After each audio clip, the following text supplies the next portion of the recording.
Hey gang, it's your old buddy Platt. Today we're continuing on our wine series. We're actually continuing to talk about the major AVAs here in the U.S. AVAs are the U.S. version of AOCs or wine regions like in France. The particular one we're going to talk about today is the Central Coast of California to be more specific. The Central Coast AVA is considered kind of a mega AVA. It's a huge area that stretches from Santa Barbara, north of the LA area, all the way up to just south of the San Francisco Bay. In the Central Coast area, or the Central Coast encompasses 6 different counties that run along the coast, so Central Coast coastal region. Roughly 100,000 acres are under vine in the Central Coast, so a lot more acreage than we saw in Napa and Sonoma. 600 different vineyards in the area, so plenty to choose from. The Central Valley is responsible for about roughly 15% of total wine production in California. And as we remember, California is responsible for over 90% of U.S. wine production. So this is not only a big player in California, but in just U.S. wine production as a whole. The Central Coast is known for its Chardonnay, Pinot Noir, Syrah, but there's many more grapes grown in the area, depending on the climate.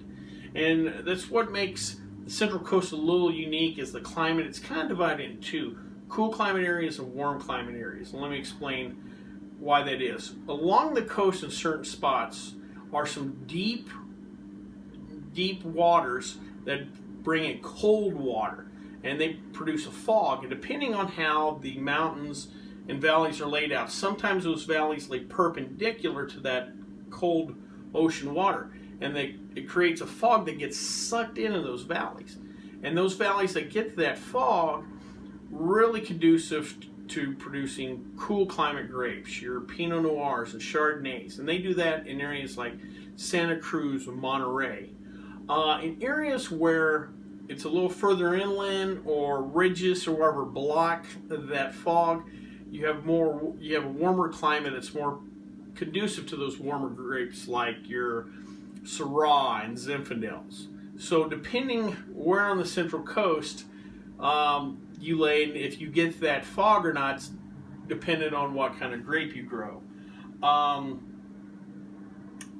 Some of the more popular vineyards in the area are J-Lore, Fess Parker, Robert Hall, Cambria Estates, Hirsch Ranch. The Central Coast might not get the fame and accolades that you get in Napa or Sonoma, but still home to some really quality wines. The Melville 2016 Pinot Noir, Patson Hall 2016 Pinot Noir, Mount Eden 2015 Chardonnay. These are some of the wines that are highly rated by wine enthusiasts, Wine Spectator magazines. So again, not quite the acclaim of Napa and Sonoma, but still great wines coming from the region. The particular wine we're going to try today is the Estancia Merlot. This is a 2016. Comes to us from Monterey County, which is the home of Estancia wines and where the original vineyard was purchased in 1986. Today they have a couple other vineyards in Santa Lucia and Paso Robles. Let's give this a try.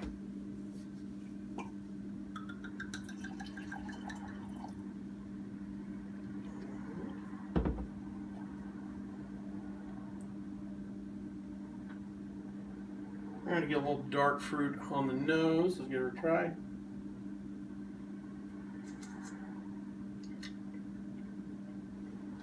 Yeah, definitely get that dark fruit, a little bit of plum. A little sweetness on the front of the tongue. Some vanilla on the finish. Overall, that's a nice little glass of wine. Body-wise, real drinkable. Light or medium minus on the finish. Overall, decent glass of wine. Well, I hope you liked this video. If you did, please subscribe down below. Also, please like the video. Let YouTube know we're putting out good content. If you have any questions, comments, or concerns, please leave them in the comment section, or you can always contact me on the Twitter page. Till next time, bottoms up.